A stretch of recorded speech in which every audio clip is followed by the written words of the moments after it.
It was a beautiful summer evening, and Sarah had decided to spend the night camping in the woods.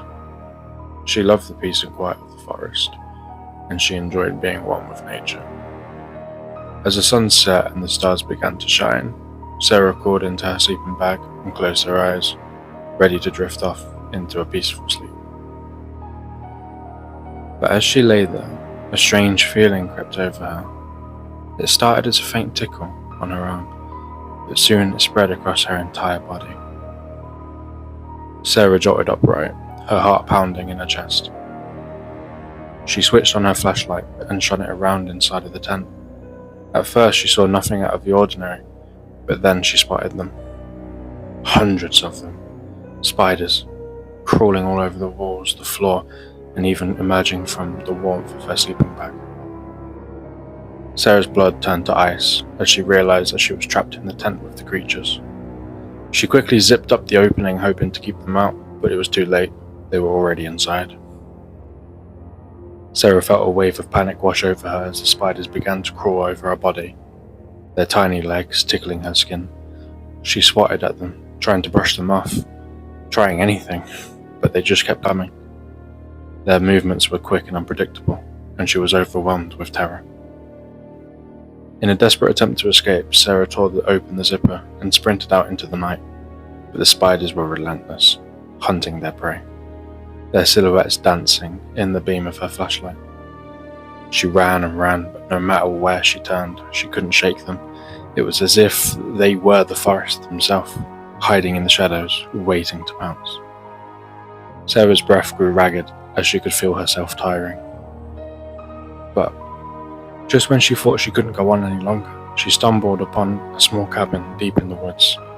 Her only salvation, and with no other option, she threw open the door and bolted inside, slamming it shut behind her. But as she caught her breath, she realized something wasn't right. She was not alone. Everywhere she looked, spiders were crawling over the walls, over the furniture, and hanging from the ceiling. It was as if the cabin was their kingdom, which she had rudely intruded upon. Sarah knew there was no escape. The spiders had her cornered, and she was at their mercy. With a sinking feeling in her stomach, she realized she would never make it out of this cabin alive. Spiders have won. As the creatures closed in on her, their tiny eyes glinting in the darkness, Sarah screamed for help, but there was none to be found. Trying to outrun them again, she tripped, fell, hit her head on the wooden floor. The spiders, seizing the opportunity, crawled over her again. She screamed, but when she did, she realized the massive mistake she had just made. As the spiders poured down her throat, she could feel them wandering into her ears. The panic took over. Everything faded to black. The night was silent, save for the skittering of hundreds of tiny legs. But then there was only darkness in the calm forest of the night. The next morning, hikers stumbled upon the abandoned cabin and found it covered in the thick blanket of web. As they ventured inside, they found no trace of Sarah, save for a few tattered shreds of her clothing and a single tattered sleeping bag. The spiders had claimed another victim, and they would not be satisfied until they had devoured all who dared to enter their domain.